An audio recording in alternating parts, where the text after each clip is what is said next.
تو تم دیکھتے ہو کہ یہ اس حال میں تم سے واپس پلٹتے ہیں کہ ان کی آنکھیں آنسوؤں سے تر ہوتی ہیں اس غم میں کہ ہم غزوہ تبوک میں ساتھ نہیں جا سکیں گے. نبی اسلام نے اوپر دیکھا تو سونا, نیچے دیکھا تو سونا نہیں بنایا. صحابہ کرام نہیں کچھ ساتھ جا سکے کیونکہ آپ نے کہا کہ میں کوئی ایسی چیز نہیں پاتا کہ میں تمہارے لیے سواری کا بندوبست کر سکوں. 30,000 کا لشکر لے کے گئے تھے, اس میں بھی سیدنا عثمان نے سپورٹ کی, لیکن سب کو تو نہیں کیا جا سکتا تھا. اور یہاں بابوں کے دعوے سنے جناب, استنجا کرنے کے لیے بھی ڈھیلا اٹھایا تو وہ بھی سونا بن گیا. ہاں ہمارے مصباحی صاحب, اچھا مصباحی صاحب آج کل بالکل وہی باتیں کر رہے ہیں بہکی جو میں کرتا ہوں. رات کو میں نے ان کی ویڈیو دیکھی ہے, وہ کہہ رہے ہیں یار سیف الملوک انسان کی لکھی ہوئی ہے, آپ لوگ یہ پڑھتے ہو, اللہ کا لکھا ہوا قرآن کیوں نہیں پڑھتے ہو؟ سبحان اللہ. کہتے ہیں رمضان میں قرآن نازل ہوا ہے, ہمارے لوگ سیف الملوک پوری رات پڑھتے ہیں, قرآن کیوں نہیں پڑھتے ہو؟ پھر انہوں نے پوچھا جی کس نے 1 پارہ پڑھا, آج کس نے 10 12 کرتے انہوں نے کہا تکلف نہیں حالت. تو نیچے لوگوں نے کمنٹس کیے ہوئے ہیں کہ لگتا ہے علی بھائی کی ہوا لگ گئی ہے آپ کو. اللہ کا شکر ہے, ہوا ہر جگہ پہنچ رہی ہے الحمدللہ. یہ رقص جو ہے نا, میرے نبی سا ہے ہی کوئی نہیں, تیرے بابے تھے شاہی کوئی مکا چھٹے بابے, اللہ دے فضل. تو بڑی تبدیلی آ رہی ہے. تو نبی اسلام کا معجزہ ہے قرآن, یہ سب سے بڑا معجزہ. قرآن میں جو 3 معجزات ہیں ان میں سے پہلے نمبر کے اوپر. نمبر 2 جو معجزہ ہے وہ شق القمر کا معجزہ قرآن میں رپورٹ ہوا. اقتربت الساعہ وانشق القمر, قریب آ گئی قیامت اور چاند 2 ٹکڑے ہو گیا. اس آیت کے کانٹیکسٹ میں صحیح بخاری صحیح مسلم دونوں میں حدیث موجود ہے کہ نبی اسلام کے مبارک زمانے میں اللہ تعالیٰ نے نشانی کے طور پر چاند کو 2 ٹکڑے کیا اور پھر اسے دوبارہ سے جوڑ دیا. اب وہ ایک معجزہ ہوا تھا, اب یہ کہتے ہیں پتہ نہیں جی چائنا نے سیٹلائٹ بھیجی اور وہاں پہ ایک لکیر نظر آ گئی, کبھی رشیا والوں کو نظر آ گئی. خدا کے لیے اللہ نے اسے توڑ کے دوبارہ جوڑا, لکیر نہیں اس میں نظر آئے گی. ہاں, اور وہ پھر معجزہ ثابت کرنے کی کوشش کرتے ہیں. یہ سائنٹیفکلی چیزیں ثابت نہیں ہو سکتی, یہ فزیکل فینامنا آف نیچر کو توڑنے والی چیز ہے. اور اللہ تعالیٰ جب یہ کرتا ہے تو اس کی قدرت سے کوئی چیز باہر نہیں ہے. ان چیزوں پہ صرف ایمان رکھنا ہے, دیٹس آل. جس اللہ نے ایک بے قدر بیج کو 6 ارب گنا بڑا درخت بنا دیا ہے, ایک انڈے میں سے اتنا خوبصورت چوزا نکال دیا ہے, اور ایک چوزا نہیں اربوں چوزے روزانہ نکل گئے, مرغیوں کے, بطخوں کے, کبوں کے, چیلوں کے. اس کی قدرت سے یہ باقی کام کرنا کیا خارج ہے؟ میں سمجھتا ہوں کہ مردے کا زندہ ہونا یہ چھوٹا معجزہ ہے, انڈے میں سے چوزے کا نکلنا یہ بڑا معجزہ ہے. کیونکہ انڈے کو تو ہم توڑ کے دیکھتے ہیں, اس میں تو چوزا نما کوئی چیز ہی موجود نہیں ہوتی ہے. مردہ تو چلو پھر بھی کوئی لاش ہے نا, وہ زندہ ہو جائے, لیکن یہ معجزہ ہم روزانہ دیکھ رہے ہیں اور ہم عادی ہو چکے ہیں. ایک بال پوائنٹ کے نقطے جتنے انڈے سے ڈریگن فلائی نکلتی ہے, جس کے ایک ڈھیلے میں 25,000 آنکھیں ہوتی ہیں, جسے ہم ہیلی کاپٹر کہتے ہیں. وہ شنوک ہیلی کاپٹر اسی کے ڈیزائن پہ بنا ہے جو 2 پر تیزی سے وہ دونوں طرف ہوتے ہیں اس کے. اور روزانہ اللہ تعالیٰ لاکھوں ڈریگن فلائز پروڈیوس کر رہے ہیں. اس کے لیے چاند کو 2 ٹکڑے کر کے جوڑنا کوئی مسئلہ نہیں ہے. لہٰذا یہ خام خواہ اس حوالے سے سائنس کو بیچ میں گھسیڑنے کی کوشش کرنا. سائنس صرف فزیکل فینامنا آف نیچر کا علم ہے جو آپ کے سامنے ہو رہا ہے, دیٹس آل, اس سے زیادہ نہیں. جو علم الغیب سے تعلق رکھتی ہیں چیزیں یا فزیکل فینامنا آف نیچر کو توڑنے والی چیزیں, ان کا سائنس سے کوئی لینا دینا نہیں ہے. لہٰذا سائنسدان اگر ان چیزوں کا انکار کریں تو وہ حق بجانب ہے, اس اعتبار سے کہ فزیکل فینامنا آف نیچر میں واقعی ایسا ہوتا ہے کہ آگ ہمیشہ جلائے گی. ابراہیم علیہ السلام کو نہیں جلایا تو یہ فزیکل فینامنا آف نیچر کو اللہ نے توڑا ہے. ان کے سامنے نہیں ہوا تو اس لیے وہ انکار کر رہے ہیں. ہم اس لیے مان رہے ہیں کہ قرآن پاک میں جتنی باتیں اس طرح رپورٹ ہوئی صحیح الاسناد احادیث میں, وہ ہمارے ایمان کا حصہ ہے. اور ہم خود ہی کہتے ہیں کہ سائنٹیفکلی یہ چیز ثابت نہیں ہوگی, کیونکہ فزیکل فینامنا آف نیچر کو توڑنے کا نام ہی تو معجزہ ہے. اگر سائنس بھی وہ چیز ثابت کر دے تو معجزہ نہیں رہے گی, انبیاء کی نبوت کا دعوی ختم ہو جائے گا. سمجھ رہے ہیں آپ بات؟ اب آپ دیکھیں گے, مجھے بتائیں, یہ جو بڑے بڑے اسکالر بیٹھ کے تو تھیوری آف ریلیٹیوٹی سے آئنسٹائن کی تو واقعہ معراج بیچ میں داخل کر رہے ہیں, یہ دین کی خدمت کر رہے ہیں, دین کو نقصان پہنچا رہے ہیں. اور یہ بات میں اس لیے کر رہا ہوں کہ میں سائنس کا اسٹوڈنٹ ہوں, ان سے زیادہ آتی ہے سائنس اللہ کے فضل سے. پھر بھی میں کہہ رہا ہوں خدا کے لیے خطرناک کھیل نہ کھیلو. آپ سائنس تو کسی اور چیز کا نام ہے. سائنٹسٹ بالکل صحیح جگہ کھڑے ہیں, اس اعتبار سے وہ کہہ رہے ہیں فزیکلی یہ چیز پاسبل نہیں ہے. بالکل صحیح کہہ رہے ہیں, ہمارا بھی یہی دعویٰ ہے کہ انبیاء وہ کام کر کے دکھاتے ہیں جو فزیکلی امپاسبل ہوتا ہے, تبھی تو وہ معجزہ ہوتا ہے. اگر سائنٹسٹ بھی اس چیز کو کر کے دکھا دے تو معجزہ کیسے ہوگا؟ پھر نبی میں اور غیر نبی میں فرق کہاں رہ جائے گا؟ تیسرا معجزہ الاسراء والمعراج, جس کو آج ہم ڈسکس کرنے کے لیے بیٹھے ہوئے ہیں. پبلک میں ویسے یہ واقعہ معراج کے نام سے مشہور ہے, لیکن یہ اصلاً ہے الاسراء والمعراج. نبی اسلام کا الاسراء رات کا سفر, والمعراج اور آسمانوں کا سفر, یہ 2 چیزیں ہیں مل کے یہ معجزہ بنتا ہے. الاسراء ہے بیت اللہ سے لے کر بیت المقدس تک, مسجد ایلیا یروشلم, اور المعراج ہے یروشلم سے 7 آسمانوں کا سفر, الٹیمیٹلی سدرۃ المنتہا پہ جا کے وہ سفر اینڈ ہوا. اس کے اوپر جو کچھ بیان کیا جاتا ہے بالکل جھوٹ کہانی ہے. اینڈ سدرۃ المنتہا ہے, اس سے اوپر کوئی مخلوق نہیں جا سکتی, نہ کوئی فرشتہ جا سکتا ہے, نہ کوئی پیغمبر جا سکتا ہے. وہ انشاءاللہ تعالی میں آج بخاری اور مسلم سے انشاءاللہ ثابت بھی کروں گا. تو یہ الاسراء والمعراج کا معجزہ, اس کی کوئی تاریخ رپورٹ نہیں ہوئی ہے جو 27 رجب کو مناتے ہیں, کیونکہ پبلک میں مشہور ہے. اس لیے میں رجب کے مہینے میں آج 21 رجب 1447 ہجری میں بیٹھ کے اس کو ڈسکس کر رہا ہوں بمطابق 11 جنوری 2026, کیونکہ آج کل یہ ڈسکشن ہو رہی ہے. ویسے اس کی کوئی تاریخ رپورٹ نہیں ہوئی, سال بھی اس کا کوئی ایسا رپورٹ نہیں ہوا. یہ ہجرت مدینہ سے جسٹ پہلے کا واقعہ ہے. اور واقعہ طائف جو ہوا ہے, نبی اسلام کو تکلیف اٹھانی پڑی سفر طائف میں, اس کے بعد کا واقعہ. آپ اسلام کی دلجوئی کے لیے اللہ تعالیٰ نے اتنا بڑا معجزہ آپ کے ساتھ کیا الحمدللہ. اور ظاہر یہ معجزہ تھا تو یہ جسمانی بھی تھا اور روحانی بھی تھا. اگر صرف یہ خواب کا ایکسپیرینس ہوتا پھر کافر بھی مان لیتے. کافروں نے انکار اس لیے کیا کہ نبی اسلام نے اس کا فزیکل دعویٰ کیا تھا. اس حوالے سے جو سیدہ عائشہ سلام اللہ علیہا کا قول پیش کیا جاتا ہے یا حضرت معاویہ رضی اللہ تعالیٰ عنہ کا قول پیش کیا جاتا ہے وہ بالکل جھوٹی روایتیں ہیں، اصول محدثین پہ کوئی ثابت نہیں ہے کہ نبی الاسلام کو خواب میں معراج ہوئی. اگر ان روایتوں کو کسی نے صحیح ماننا ہے تو وہ خواب والی معراج ہے تو بخاری مسلم میں بھی ثابت ہے. آپ علیہ السلام کو کئی دفعہ خواب میں کئی مناظر دکھائے گئے ہیں، ایک دفعہ معراج نہیں ہوئی، کئی دفعہ ہوئی ہے. لیکن یہ الاسراء والمعراج، آپ کے رات کا سفر اور آسمانوں کا سفر، یہ قرآن پاک میں بھی رپورٹ ہوا اور صحیح الاسناد احادیث کے اندر بھی رپورٹ ہوا. یہ فزیکل آپ کا جسمانی پلس روحانی ایکسپیرینس ہے، صرف روحانی ایکسپیرینس نہیں ہے. نبی الاسلام کا یہ فزیکل ایکسپیرینس ہے اور ظاہر ہے یہ معجزہ ہے، عقل کو عاجز کرنے والی چیز ہے، فزیکل فینومینا آف نیچر کو توڑنے والی چیز ہے. سائنٹیفکلی آپ اسے ریپروڈیوس نہیں کر سکتے اور نہ اسے آئنسٹائن کی تھیوری آف ریلیٹیوٹی کے ساتھ جوڑ کے کوئی رزلٹ نکالنے کی کوشش کریں، بالکل یہ غلط ہے. علمی پوائنٹ نمبر 2، سورہ آل عمران میں اللہ تعالیٰ نے انبیاء کرام علیہ السلام سے جو عہد لیا تھا ان کی روحوں سے، اس کا ذکر کیا کہ میں جب کبھی بھی تمہیں نبوت اور حکمت دے کر بھیجوں اور پھر تمہاری موجودگی میں کوئی اور اللہ کا پیغمبر آ جائے تو تم نے اس پر ایمان بھی لانا ہے، اس کی مدد بھی کرنی ہے، اس کی تصدیق بھی کرنی ہے. اور پھر اتنا گاڑا فتویٰ آیا کہ اگر کوئی اس عہد سے پھرے گا تو اس کے لیے یہ وعید کا معاملہ ہوگا. سورہ ال عمران میں اللہ تعالیٰ نے واضح یہ چیز انبیاء کرام سے عہد کے طور پر لے لی تھی. اسی کی پریکٹیکل اپلیکیشن ہے کہ سیدنا یحییٰ علیہ السلام نے سیدنا عیسیٰ علیہ السلام کی تصدیق کی، کیونکہ دونوں ایک زمانے میں. ہمارے نبی الاسلام کے زمانے میں کوئی اور پیغمبر نہیں آیا، آپ خود آخری پیغمبر ہیں، لیکن اللہ تعالیٰ نے تمام انبیاء کو آپ کی وجہ سے یروشلم میں مسجد ایلیا بیت المقدس میں اکٹھا فرمایا. صحیح مسلم میں آتا ہے شب معراج کی رات آپ نے سب کی امامت فرمائی، اسی وجہ سے ہم آپ علیہ السلام کو امام الانبیاء بھی کہتے ہیں. اور اس عہد کی اس اعتبار سے تکمیل بھی ہوگی کہ تمام انبیاء نے آپ کے پیچھے نماز پڑھ کے آپ کی تصدیق کر دی. الاسراء یعنی رات کا سفر اور المعراج یعنی آسمانوں کا سفر، یہ دونوں قرآن میں رپورٹ ہوئے ہیں. الاسراء کے نام کے اوپر تو سورت ہے، سورۃ الاسراء، جسے سورہ بنی اسرائیل بھی کہتے ہیں. 15 نمبر پارہ سٹارٹ ہی اس سے ہوتا ہے. سبحان الذی اسریٰ بعبدہ لیلا من المسجد الحرام الی المسجد الاقصی، پاک ہے وہ ذات جو لے گئی اپنے بندے خاص کو راتوں رات بیت اللہ سے بیت المقدس اقصی دور کی مسجد کی طرف، تاکہ وہ اپنے بندے خاص کو وہ نشانیاں دکھائے جو اس کی قدرت کی خاص نشانی ہے. وہ نبی الاسلام نے آبزرو کی، انشاءاللہ تعالی ہم آج ڈسکس بھی کریں گے. یہ رات کا سفر سورہ بنی اسرائیل کے سٹارٹ میں رپورٹ ہوا اور ہوا اپنے بندے خاص کو، بندے خاص کو روحانی طور پر نہیں، روحانی پلس جسمانی طور پہ، ورنہ تو ہوتا کہ اپنے بندے کو خواب دکھائی، یہ نہیں آیا. بندے کو سیر کروائی تو ظاہر فزیکل سیر ہے. المعراج یعنی آسمانوں کا ذکر وہ سورۃ النجم میں آیا، جس کا کلائمیکس ہے فَكَانَ قَابَ قَوْسَيْنِ أَوْ أَدْنَىٰ فَأَوْحَىٰ إِلَىٰ عَبْدِهِ مَا أَوْحَىٰ. انشاءاللہ اس کے اوپر میں تفصیل سے بعد میں ڈسکشن کرتا ہوں. صحیح بخاری میں کم از کم 3 احادیث ہیں جو تفصیلاً واقعہ معراج کو بیان کرتی ہیں. انٹرنیشنل نمبر کے مطابق 3887، اس میں تو ہیڈنگ امام بخاری نے باندھی ہے واقعہ معراج کی. 3207 اور 7515 یہ تفصیلاً ہے. اور مسلم شریف کے اندر 37 احادیث ہیں، 411 سے لے کر 447 تک. مشکات المصابیح کے اندر بھی ایک چیپٹر ہے معراج کا 5862 سے 5867 تک، اور اس کے جو باقی ٹاپکس ہیں وہ الگ سے چیپٹرز ہیں. دیدار الہی کا چیپٹر الگ سے ہے، معجزات کا چیپٹر الگ سے ہے. اور حافظ ابن کثیر نے جو تفسیر ابن کثیر لکھی ہے اس میں سورہ بنی اسرائیل کی سٹارٹ کی آیات کے کانٹیکسٹ میں وہ ساری حدیثیں آپ کو ایک جگہ مل جائیں گی. یہ میں ان لوگوں کے لیے بیان کر رہا ہوں کہ جو پڑھنے سے شغف رکھتے ہیں کہ وہ تفصیلاً ان چیزوں کو وہاں سے پڑھ لیں. باقی اس پہ اجماع امت ہے کہ یہ نبی الاسلام کا جسمانی پلس روحانی ایکسپیرینس ہے. جن لوگوں کو اس معاملے میں وہم لاحق ہوا ہے وہ اجماع امت سے ہٹ کے ہیں. خواب والی معراج الگ سے بخاری مسلم میں رپورٹ ہوئی ہے کئی مواقع کے اوپر. نبی الاسلام کو جنت بھی دکھائی گئی، جہنم بھی دکھائی گئی. اس کے ثبوت میں قرآن حکیم سے ایک آیت پیش کرتے ہیں جو لوگ اسے خواب ڈکلیئر کرتے ہیں. وہ کہتے ہیں جی سورہ بنی اسرائیل میں آیا وما جعلنا الرؤيا التي اريناك الا فتنة للناس. وہ کہتے ہیں قرآن میں آیا کہ یہ نبی الاسلام جو ہم نے آپ کو رؤیا دکھایا تھا تو اس کو ہم نے لوگوں کے لیے فتنہ آزمائش بنا دیا. تو کہتے ہیں جی رؤیا جو ہے وہ خواب کے لیے ورڈ یوز ہوتا ہے. تو قرآن میں تو اللہ تعالیٰ نے اسی سورہ بنی اسرائیل میں سے خواب ڈکلیئر کیا. رؤیا صرف خواب دیکھنے کو رؤیا نہیں بولا جاتا، آنکھوں کے نظارے کو بھی رؤیا بولا جاتا ہے. اسی آیت کو ہیڈنگ بنایا ہے امام بخاری نے صحیح بخاری میں، اور کم از کم 3 جگہ امام بخاری ابن عباس کا قول لے کر آئے ہیں. وہ یہی آیت پڑھتے تھے اور یہ کہتے تھے کہ نبی الاسلام نے جو یہ منظر دیکھا شب معراج وہ اپنے سر کی آنکھوں سے منظر دیکھا تھا، خواب میں نہیں دیکھا تھا. لہذا ابن عباس رضی اللہ تعالیٰ عنہ جو مفسر قرآن بھی ہیں انہوں نے اس آیت کی تشریح خود بیان کر دی. ویسے بھی لاجیکلی خواب کا معاملہ ہوتا تو مشرکین عرب کو بھی کوئی مسئلہ نہ ہوتا. خواب میں تو ہم بھی وہ کچھ دیکھتے ہیں بعض اوقات جو عام زندگی میں پاسبل نہیں ہے. یہ ہے ہی ایک فزیکل ایکسپیرینس تھا، اس لیے انہوں نے مذاق اڑایا.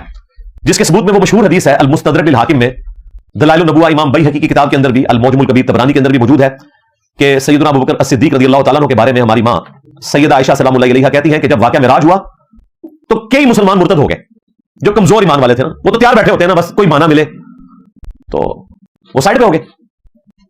اسی موقع پر چند مشرکین حضرت ابوبکر کے پاس آئے اور کہا کہ دیکھو آج تمہارے ساتھی نے کیا بات کر دی ہے کہ وہ راتوں رات 40 دن کی مسافت پہ گیا اور رات کو واپس بھی آ گیا وہاں سے آسمانوں کا سفر. تو سیدنا ابوبکر سے انہوں نے پوچھا کہ کیا آپ اس کی تصدیق کرتے؟ بعض روایتوں میں آتا ہے کہ انہوں نے صرف پہلی کے طور پر پوچھا کہ اگر کوئی یہ دعویٰ کرے کہ جی ایک شخص ایک رات میں اتنا لمبا سفر طے کر کے واپس آ جائے تو حضرت ابوبکر نے کہا یہ تو ناممکنات میں سے ہے. پھر انہوں نے کہا کہ تمہارا پیغمبر یہ دعویٰ کرتا ہے. تو سیدنا ابوبکر نے کہا کہ اگر میرے پیغمبر یہ بات کر رہے ہیں نا تو یہ کوئی بڑا دعویٰ نہیں ہے, میں تو اس سے بڑا دعویٰ مانتا ہوں کہ ان کے پاس اللہ کی طرف سے فرشتہ آتا ہے وہی لے کر, میں نے وہ فرشتہ نہیں دیکھا ہوا تو میں ان کی تصدیق کرتا ہوں. یہ دعویٰ تو بہت چھوٹا ہے اس کے مقابلے پر, یعنی اللہ کی طرف سے پیغام کا آنا یہ بڑا دعویٰ ہے بنسبت اس کے کہ کوئی شخص کہے کہ میں ایک رات میں 40 دن کا سفر کر کے واپس آ گیا. تو سیدہ عائشہ کے الفاظ ہے کہ اسی تصدیق کی وجہ سے پھر حضرت ابوبکر کا لقب پڑ گیا صدیق, یعنی سچائی کی تصدیق کرنے والا سچا انسان. تو یہ تمام چیزیں اس بات کے اوپر گواہ ہیں کہ یہ معاملہ خواب کا نہیں تھا. اگر آپ اسے خواب مانیں گے پھر حضرت ابوبکر صدیق کا جو صدیق والا لقب ہے وہ بھی آپ فارغ کریں گے. یہ تو جڑا ہی اس کے ساتھ ہوا ہے کہ ایک فزیکل واقعہ جس کا کافروں نے مذاق اڑایا. خواب کا تو کوئی مذاق نہیں اڑاتا. خواب میں تو آپ نے بھی کئی بار اپنے آپ کو اڑتے ہوئے دیکھا ہوگا, بڑا تیز بھاگتے ہوئے دیکھا ہوگا کہ ایسے منظر دیکھے ہوں گے. کئی لوگ تو راتوں رات پرائم منسٹر بھی بن جاتے ہیں خواب کے اندر. تو اس طرح کے بہت مناظر لوگ دیکھتے ہیں, لیکن یہ فزیکل واقعہ تھا. اسی وجہ سے کافروں نے اس کا مذاق اڑایا اور سیدنا ابوبکر صدیق نے تصدیق کر کے صدیق لقب حاصل کیا اور کئی لوگ اس وقت مرتد بھی ہو گئے. علمی پوائنٹ نمبر 3 جو سورہ بنی اسرائیل کے سٹارٹ میں آیا, لِنُرِيَهُ مِنْ آیَاتِنَا, ہم نے یہ سفر اس لیے کروایا تاکہ آپ کو اپنی قدرت کی بڑی بڑی نشانیاں دکھائیں. اب وہ نشانیاں بہت زیادہ ہیں جو رپورٹ ہوئی ہیں صحیح بخاری اور صحیح مسلم کے اندر. میں وہ ساری انشاءاللہ تعالی مختصر وقت میں کور کروں گا, لیکن یہ جو حدیث ہے بخاری اور مسلم دونوں میں واقعہ معراج والی, میں چاروں ورڈ بائی ورڈ پڑھ کے آپ کو سناؤں. اس کا ٹیسٹ بھی اسی صورت میں ہے کہ میں اسے ورڈ بائی ورڈ پڑھوں تاکہ آپ کو اس حوالے سے ہر چیز کلیئر ہو جائے. صحیح بخاری میں تفصیلاً 3 موقع کے اوپر یہ حدیث آئی ہے, 3887, 3207 اور 7515. اور صحیح مسلم میں تو میں نے بتایا 37 احادیث ہے, 411 سے لے کر 447 تک. یہ متفق علیہ حدیث ہے سیدنا انس بن مالک سے. ورڈ بائی ورڈ میں پڑھ کے آپ کو سناتا ہوں. وہ روایت کرتے ہیں سیدنا مالک بن سعصع سے کہ نبی صلی اللہ علیہ وآلہ وسلم نے شب معراج کے متعلق انہیں بتایا کہ میں حتیم میں لیٹا ہوا تھا, وہ جو ایکسٹینڈڈ پورشن ہے خانہ کعبہ کا, چھوٹی سی دیوار بنی ہوئی. اور بعض روایتوں میں آیا کہ ہجر میں لیٹا ہوا تھا کہ اچانک ایک آنے والا میرے پاس آیا تو اس نے میرا سینہ چاک کیا, میرا دل نکالا, پھر میرے پاس ایمان سے بھرا ہوا سونے کا ایک تشت لایا گیا, میرے دل کو دھویا گیا اور پھر اسے بھر دیا گیا, پھر اسے واپس اپنی جگہ پر رکھ دیا گیا, پھر میرے دل کو آب زمزم سے بھی دھویا گیا اور اس میں ایمان اور حکمت بھر دیا گیا. یہ دوسری روایت میں آیا, وہ امام بخاری نے سب کچھ ایک جگہ جمع کر دیا. مشکات میں بھی یہ روایت آئی ہے. اچھا, یہ جو ایکسپیرینس ہے نبی اسلام خود آبزرو کر رہے ہیں, ورنہ اگر یہ ہارٹ سرجری ایک بندے کی ہو رہی ہو وہ تو نہیں دیکھ رہا ہوتا کہ اس کا سینہ چاک کیا گیا, دل باہر نکال لیا, اس کو زمزم میں دھویا گیا, اور تشت جو ہے دیکھیں تشت آیا آسمانوں سے لیکن دھویا زمزم میں گیا. یہ زمزم اللہ تعالیٰ کا ایک خاص پانی ہے. اور پھر نبی اسلام کا سینہ مبارک دوبارہ سے سی دیا گیا. اور یہ واقعہ آپ کے ساتھ شق الصدر والا یہ 3 موقع پہ ہوا ہے. 12 سال کی عمر میں بھی ہوا, وہ بھی صحیح مسلم میں رپورٹ ہوا ہے, جب آپ کے جو رضائی بہن بھائی تھے انہوں نے رونا شروع کر دیا کہ ہمارے بھائی کو کسی نے قتل کر دیا.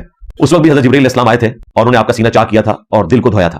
اب یہ انبیاء ایکسپیرینس کر رہے ہوتے ہیں, یہ بھی معجزانہ معاملہ ہے. یہ فزیکل وہ والا نہیں ہے جو باقی لوگوں کے ساتھ ہوتا ہے, اگرچہ ان کے ساتھ فزیکل ہوا ہے لیکن اس کے ساتھ ایک روحانی تعلق جڑا ہوا ہے. عام آدمی کے ساتھ ہو تو دل باہر نکالتے ہی بندہ فارغ ہو جائے گا.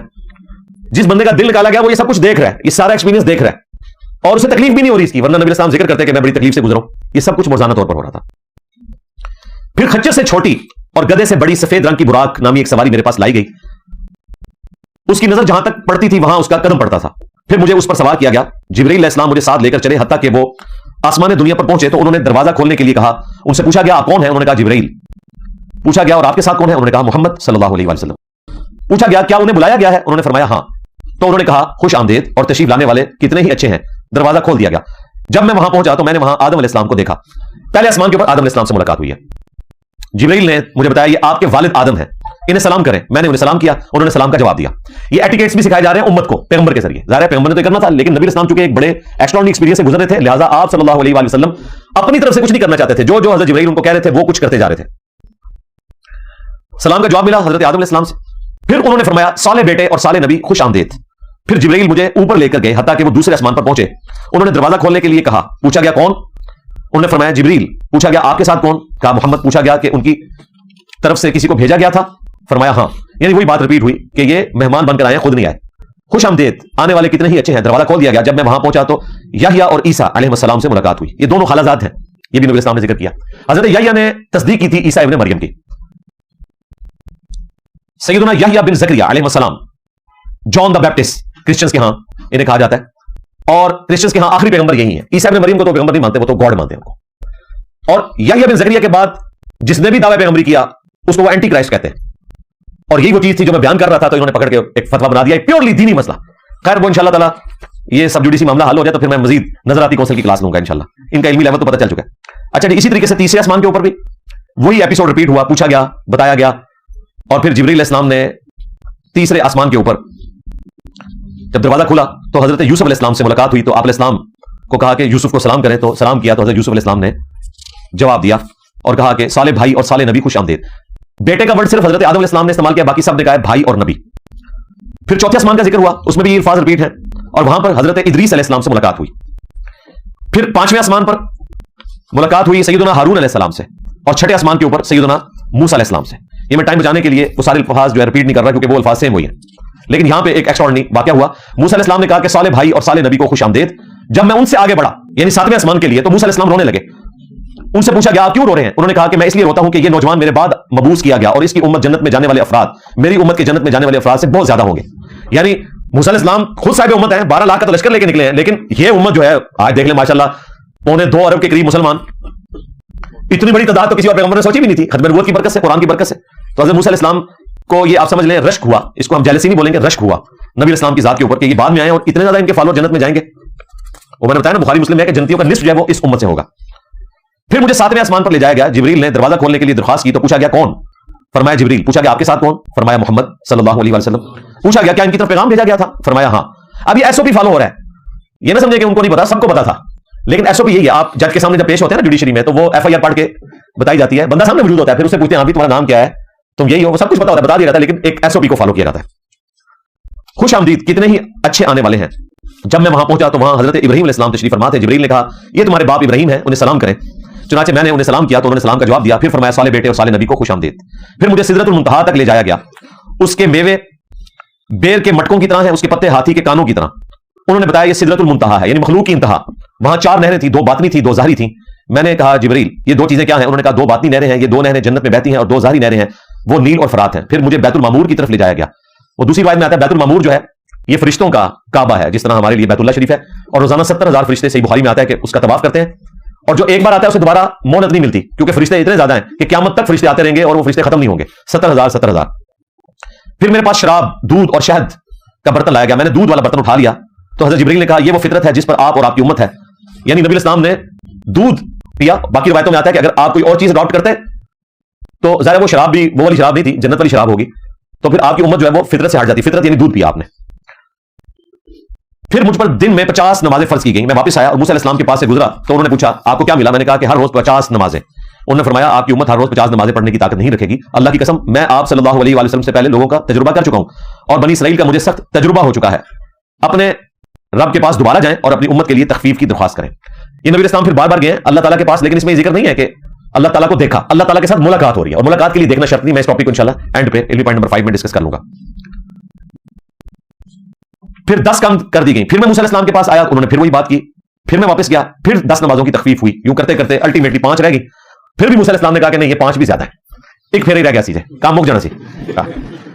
لیکن نبی السلام نے کہا کہ میں اپنے رب سے تخفیف نماز کے لیے اتنی مرتبہ سوال کر چکا ہوں، اب مجھے حیا آتی ہے کہ میں واپس جاؤں. میں اپنے رب سے راضی ہوں اور اسی کو تسلیم کرتا ہوں. کاش امت بھی حیا کرے اور اپنے نبی کی لاج رکھے اور 5 وقت کی نماز پڑھ لے. جب میں وہاں سے چلا تو آواز دینے والے نے آواز دی کہ میں نے 5 نمازوں کا اپنا فریضہ جاری کر دیا اور اپنے بندوں پر تخفیف فرما دی. تخفیف یہ کی کہ 50 سے 5 ہوگی. اور دوسری روایت میں بخاری مسلم میں آتا ہے کہ پڑھو گے 5 لیکن ثواب 50 کا ملے گا، کیونکہ سورۃ الانعام میں ہے کہ ایک نیکی 10 کے برابر ہے. تو 5 ملٹیپلائڈ بائی 10 ثواب آپ کو 50 کا ملے گا. اللہ تعالیٰ نے اپنی بات بھی رکھ لی اور نبی الاسلام کی سفارش بھی قبول کر لی. ہمارے لوگ اب اس واقعے میں سے نکالتے ہیں کہ حضرت موسیٰ علیہ السلام فوت ہو چکے تھے تو مدد کی. اس سے یہ ثابت ہوتا ہے کہ جو بندہ فوت ہوا ہے آپ اسے مدد مانگ سکتے ہیں. یعنی کامن سینس بھی لوگوں میں نہیں ہے. بھائی موسیٰ علیہ السلام فزیکلی نبی الاسلام کو ملے تھے اور انہیں مشورہ دیا، نبی الاسلام نے اس مشورے پر عمل کیا. آپ کو بھی اگر حضرت داتا اجمیری صاحب یا حضرت غوث پاک فزیکلی ملے کہیں پر اور کوئی مشورہ دے تو آپ اس مشورے پہ عمل کریں. یہ تو نہیں ہو سکتا کہ آپ یہاں سے بغداد کال کریں کہ غوث پاک 2 بوتلیں بھیجو ٹھنڈیاں. یہ ہو سکتا ہے؟ مجھے بتائیں اس واقعے کا اس سے کیا تعلق ہے؟ جی غیر اللہ سے مدد، فوج شدگان سے مدد. بھائی فوج شدگان اگر فزیکلی آپ کے سامنے آ جائے تو بالکل مدد مانگے. وتعاونوا علی البر والتقوى ولا تعاونوا علی الاثم والعدوان. نیکی اور پرہیزگاری کے کاموں میں ایک دوسرے کی مدد کرو اور برائی کے کاموں میں اور سرکشی کے کاموں میں ایک دوسرے کی مدد نہ کرو. ایسا ہوگا نہیں آپ کے ساتھ، یہ تو معجزہ تھا جو کچھ ہوا، لیکن اگر ہو جائے تو آپ بے شک مدد مانگ لیجیے گا. اور پہلے آپ نے پتا کیا کام کروانا ہے غوث پاک سے یا داتا صاحب سے، اور یہ غوث پاک داتا صاحب بقول ان کے ہمارا تو ہوسٹ بھی اللہ ہے، داتا بھی اللہ ہے. ان سے کہنا کہ حضرت یہ جو یوٹیوب کے اوپر گستاخانہ ویڈیوز رکھی ہوئی ہیں نا، یہ ذرا نگاہ مار کے ڈیلیٹ کر دینا. تو آڈی تو لیزر ہی بڑی تیز ہے، تو مریض ساڑا ہوا ہے لوٹے کی ٹوٹی سیدھی نہ ہونے کے اوپر. تو مہربانی کرو ذرا یوٹیوب دیا ہارڈ ڈسک ساڑ دو. یہ کام کروانا ہے، میرا بھی چھوٹا سا کام کرا دیو. ہاں میں بھی مان لوں گا. کہانیاں بنائیں گے. اس طرح ہوتا ہے دنیا میں، دنیا بقدر ایفرٹ ہے. اور دیکھیں وہ بابا جی خادم رضوی صاحب بھی جناب، امت مر جائے گستاخیاں بھی ہوتی ہیں، امت زندہ. میں کہ بابا جی بابے کو نہ مر جان، امت کے پاس تو اختیار ہی کوئی نہیں ہے. بابے لیزر مارتے تھے آنکھوں سے، آج بابے کی طرح مر گئے ہیں. یوٹیوب سے ڈیلیٹ کریں نا ویڈیوز، کیونکہ ان کا دعویٰ کیا کرتے ہیں. تو کہو کہ بابے مر جائے. کیا انہوں نے اپنے نبی کا کلمہ نہیں پڑھا؟ انہوں نے نبی کے ساتھ غداری کرنی، وفاداری نہیں کرنی؟ ان کو اپنے نبی کی شفاعت نہیں چاہیے بابوں کو قیامت کے دن؟ یہ پھینٹی ماری نے اپنی، اختیار ہے ہی کوئی. تو یہ بات کریں گے کہ جی اللہ تعالیٰ کیوں نہیں کر لیتا، اس پر ٹر پہ دینے. بھائی اللہ نے دنیا کو بقدر ایفرٹ رکھا ہوا ہے. اللہ نے ابرا کے لشکر کو ایک ہی دفعہ تباہ کیا ہے اس سال کو یادگار بنانے کے لیے جس سال نبی اسلام پیدا ہوئے. اس کے بعد کعبہ کئی دفعہ تباہ ہوا ہے. یزید پلید کے دور میں آگ لگی، غلاف کعبہ جل گیا، دیوار ڈیمیج ہو گئی. حجاج بن یوسف نے منجنیق سے پتھر پھینک کے عبداللہ بن زبیر کو شہید کرنے کی خاطر کعبے کو نقصان پہنچایا. یہ دونوں واقعات صحیح مسلم رپورٹ ہوئے، کہانی شریف میں نہیں ہوئے. اور بخاری مسلم میں تو اس سے اگلا ورژن ہے کہ قرب قیامت میں ایک پتلی ٹانگوں والا حبشی کعبے کی اینٹ سائٹ بجا دے گا، تباہ برباد کر دے گا، مسمار کر دے گا کعبے کو. نبی اسلام خود بتا کے گئے ہیں کہ کوئی کعبے کی حفاظت اللہ نے نہیں کرنی، کیونکہ دنیا بقدر ایفرٹ ہے. وہ ابرا کے لشکر سے ایک دفعہ بچایا تاکہ اس سال کو یادگار بنایا جائے. الم تری کیف فعل ربک باصحاب الفیل جو ذکر آیا سورۃ الفیل میں. بس دیٹس آل. اب تو ڈیوٹیاں بابوں کی ہیں. بابے کتنے تھے؟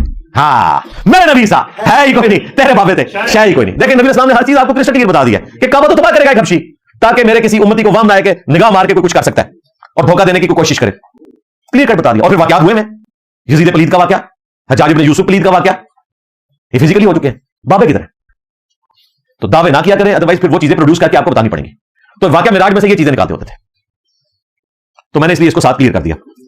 پھر کہتے ہیں جی وہ دیکھیں جی موسیٰ علیہ السلام جو ہے وہ وہاں پہ آسمانوں پہ بھی تھے. اور صحیح مسلم میں آتا ہے کہ نبی الاسلام نے شب معراج ہی، صحیح مسلم میں 2 حدیثیں ہیں، سفر کے دوران سرخ ٹیلے کے پاس اپنی قبر میں انہیں نماز پڑھتے ہوئے دیکھا.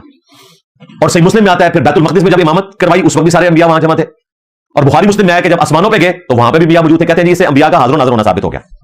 بھئی یہ سب کچھ روحانی ایکسپیرینس تھا، اس کا موڈ برزخی ہے، یہ فزیکل نہیں ہے. بھائی غوث پاک کے بارے میں تو آپ کو بتاتے ہیں کہ ایک روزے کی افطاری انہوں نے 40 جگہ کی. کیا نبی اسلام کے بارے میں کسی جھوٹی روایت میں بھی آیا کہ آپ 40 صحابہ کے گھر ان کا دل رکھنے کے لیے رمضان کی افطاری پہ چلے گئے؟ لوزامو آنا چاہیے تھا نا. آپ سے زیادہ کون تھا؟ حریص علیکم بالمؤمنین رؤوف الرحیم. وہ ایسے نہیں ہوتا بھائی. رہا انبیاء کرام کا دنیا سے جانے کے بعد یہ روحانی ایکسپیرینس کہ موسیٰ علیہ السلام اپنی قبر میں بھی موجود ہیں، اس کے بعد بیت المقدس میں بھی موجود، اور پھر آسمانوں میں بھی. وہ یہ فزیکل ورلڈ کی چیز ہی نہیں ہے. جسم کے ساتھ اس کا کوئی لینا دینا اس اعتبار سے نہیں ہے. اس جسم کے ساتھ جو موت سے پہلے کا ہے، موت کے بعد جو معاملات ہیں وہ بالکل روحانی معاملات ہیں، اور وہ فزیکل فینومینا آف نیچر کو توڑنے والے ہیں. نبی اسلام کا واقعہ معراج کا ایکسپیرینس جسمانی پلس روحانی ہے، لیکن اس کا موڈ برزخی ہے. ورنہ مجھے بتائیں یوروشلم میں جب نبی اسلام نے بیت المقدس میں امامت کی، ٹیمپل ماؤنٹ ابھی بھی موجود ہے نا. 1 لاکھ بندہ تو اس وقت بھی وہاں نہیں آتا پورا. دیکھ لیں کتنی ساری جگہ وہ. تو 1 لاکھ انبیاء کیسے بیت المقدس میں پورے آئے؟ روحانی ایکسپیرینس تھا. اور 1 لاکھ بندہ اگر ایک رات کسی سٹی میں آئے تو پورے شہر کے اندر ہلچل نہیں مچ جائے گی، کسی کو پتہ بھی نہیں چلا، کیونکہ وہ برزخی موڈ میں سارا واقعہ ہو رہا تھا. اس چیز کو سمجھیں، اس کا اس فزیکل ورلڈ کے ساتھ کوئی تعلق نہیں ہے. اسی طریقے سے سنن نسائی میں اور دلائل النبوہ امام بیہقی کی کتاب میں اور کتابوں میں آتا ہے کہ نبی اسلام کو جب حضرت جبرائیل علیہ السلام لے کر نکلے بیت اللہ شریف سے، تو سب سے پہلے طیبہ لے کر گئے. یہ مدینہ شریف کا دوسرا نام ہے.